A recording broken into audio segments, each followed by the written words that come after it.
Bon allez, salut à tous, j'espère que vous êtes tous très bien. Aujourd'hui on se retrouve pour la vidéo sur le lin.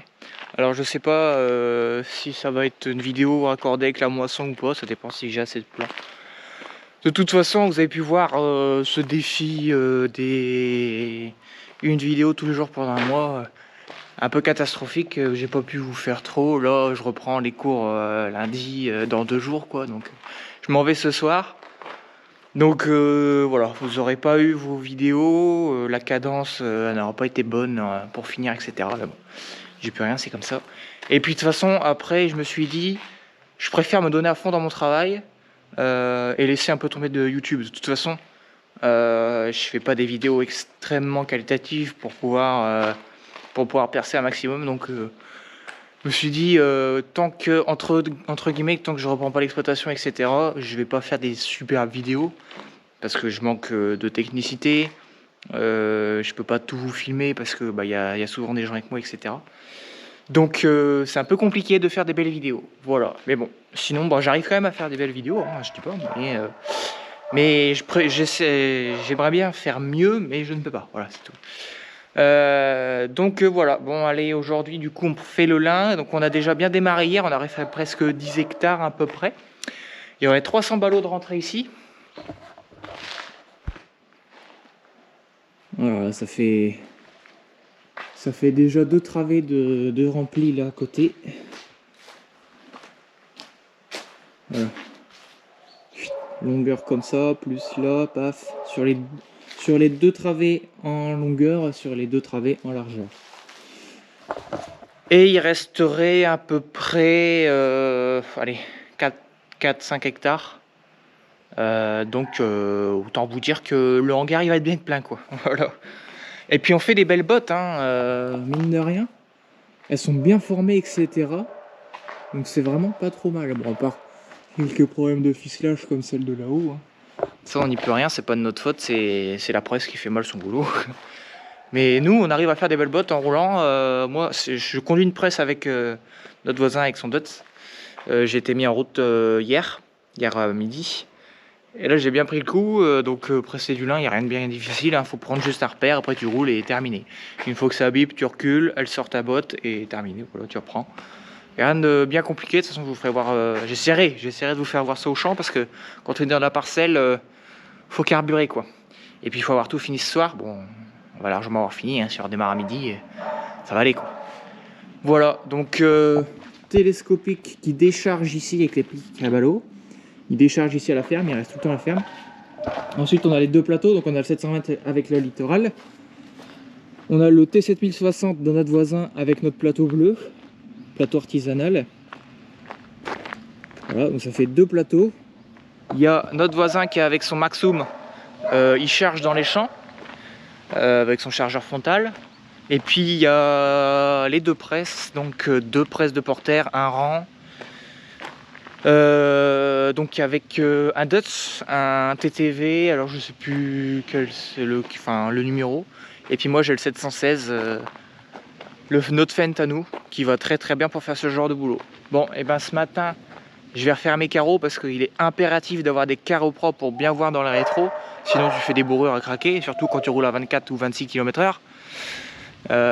Voilà quoi, je parle de connaissances, hein, parce que hier j'ai eu une petite bourrure sympathique on va dire, quand tu roules à 24 km/h et que tu vois pas tout de suite, bah tu douilles un peu, et puis après tu es 10 minutes à tout débourrer à la main quoi. Bon ça va, hein, tu perds 10 minutes mais bon, enfin, bref, à 2 presses ça va quoi.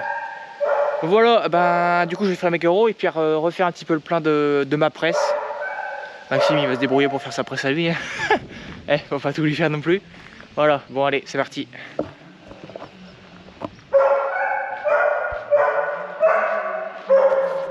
Du coup, le premier ensemble, donc ça c'est le Dutz TTV 6180 de notre voisin avec la presse de porter. Et moi mon ensemble il est là, 716 avec la presse de porter. Bon du coup, comment ça marche une presse? Bon, rien de compliqué, on va démarrer par le commencement. Hop, une prise de force qui entraîne un compresseur avec une pompe hydraulique qui se trouve ici. Elle se déporte. Voilà, donc pour pouvoir passer ton tracteur sur ce qui est déjà fait, pour pas rouler sur ta nappe. Ensuite, la roue de jauge qui va faire que ton pick-up il va être plus ou moins baissé pour aller racler plus ou moins ta terre. Ensuite, là, tu as des couteaux qui viennent racler le sol et qui viennent rechercher ta nappe. Elle monte ici, entraînée là, ici, par les courroies. Emmenée ici au niveau du pick-up. Ensuite, ça s'enroule forcément dans la presse avec les courroies. Et puis, ici, donc, on a la ficelle donc, qui tourne tout le temps en continu. Elle enroule tout le temps en continu pour que quand le taillage il ait lieu, et ben ça aille mieux quoi. Donc il tourne tout le temps en continu. Donc pour enrouler la ficelle en même temps que ça quoi. Bon. Du coup ça passe dans tous les anneaux, ça passe là, ça passe là, ça passe là, tac tac tac. Ici, bon là elle est un peu détendue, bon c'est pas un souci. Tac, on va la retendre un petit peu, voilà. Hop, je vais la retendre un peu là, c'est pas un problème ça. Tac. Bon, voilà, donc j'ai mes deux ficelles qui passent là. Mes ficelles doivent faire forcément un tour ici dans mes disques. Voilà, ensuite elle passe là, elle passe ici forcément. Et après il y a tous les emplacements des ficelles. Et elle passe à chaque fois dans les anneaux. Pour relier les ficelles, rien de plus simple. Un petit nœud. Voilà. Voilà, donc ici elle est reliée sur le début et là sur la fin. Ah ouais, mais là il m'a fait du bain aussi. Enfin bref, c'est pas un problème, de toute façon je vais pas arriver là normalement. Donc voilà, elles sont reliées de début à fin à début de l'autre. Pareil pour en haut, et là c'est du stockage. Ensuite ici, bah, quand c'est bon, quand la botte elle est prête, ici ça s'ouvre, tac, ça tombe, et puis ça sert pour le mettre sur pas sur le rond, mais sur le côté plat. Pour les côtes, ça va mieux. Voilà. Après, que dire de plus, hein, c'est assez simple comme utilisation. Je vous ferai voir en cabine tout à l'heure quand on sera au champ. Bon, moi je vais refaire un petit coup mes ficelles. On va enlever tout ça et puis refaire tout ça. Allez, c'est parti.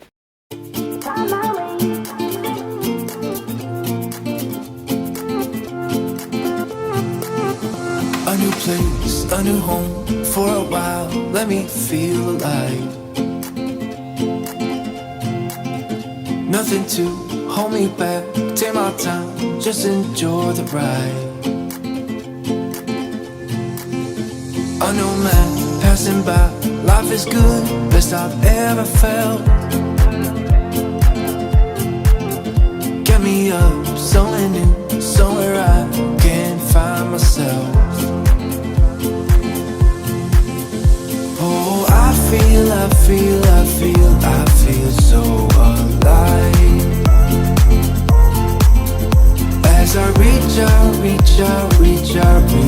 to the sky. I found my way. I was in the dark against it all, but made it through the day. Cause I found my way. In bad times, I know I'll be okay. Cause I found my way.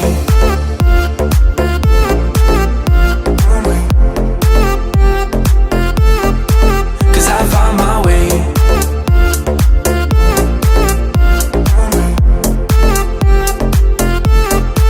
Cause I found my way. My way. My way. My way. My way. Cause I found my way. My way. My way. My way. My way. I found my way.